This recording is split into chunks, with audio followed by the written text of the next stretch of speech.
Baik, perkenalkan nama saya Cicilia Syaloma Sambe dari kelas 5T5 dengan NIM 23024117. Jadi saya akan mempresentasikan untuk ringkasan materi 5 yaitu forward dan backward chaining. Yang pertama di sini kita akan masuk pada interference engine.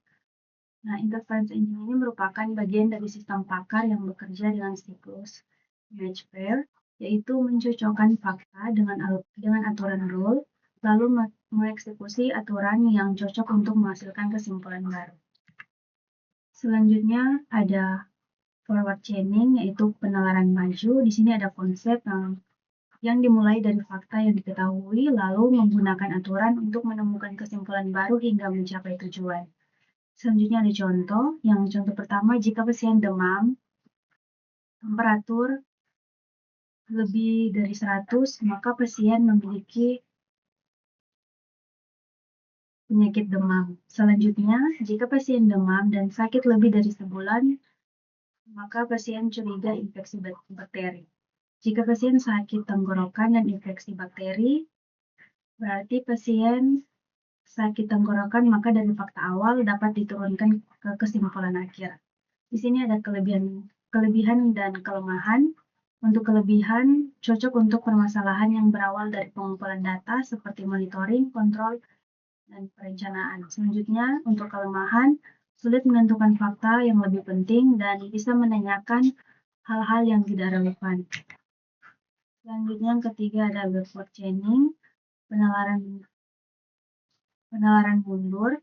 Di sini ada konsep yaitu dimulai dari tujuan goal yang ingin dibuktikan lalu menelusuri aturan secara mundur untuk mencari fakta pendukung.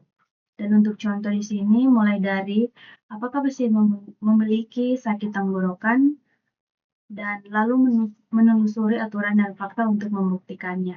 Di sini ada kelebihan, fokus pada tujuan tertentu, pertanyaan yang diajukan relevan dan efisien, cocok untuk diagnosis. Dan untuk kelemahan bisa terjebak dalam jalur penalaran yang salah dan sulit berpindah. Di sini ada teknik pencarian atau search teknis. Kedua metode di atas membutuhkan teknik pencarian dalam menemukan solusi. Di sini ada 3 teknik yang dijelaskan. Yang pertama adalah depth first search atau DVS, menelusuri node secara vertikal atau mendalam dari atas ke bawah, kiri ke kanan. Untuk kelebihan, menemukan solusi optimal dengan eksplorasi mendalam, dan untuk kekurangannya, memakan waktu lama untuk masalah dengan ruang pencarian besar. Dan kedua ada breadth first search, yaitu BVS, menelusuri setiap node dalam satu level terlebih dahulu sebelum pindah ke level berikutnya. Dan di sini ada kelebihannya. Yang pertama, memeriksa semua kemungkinan di setiap tingkat. Dan untuk kekurangan, tidak efisien jika solusi berada di level terakhir, waktu, dan memori lebih besar.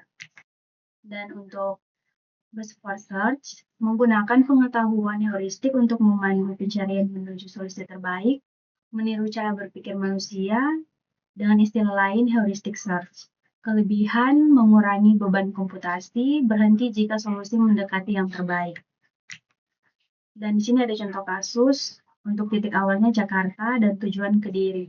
Diberikan jarak antar kota Jakarta-Solo, Solo-Yogyakarta, dan seterusnya. Metode pencarian ini dapat digunakan untuk menemukan rute terpendek atau jalur terbaik menuju Kediri sesuai algoritma yang diterapkan di BFS atau best first.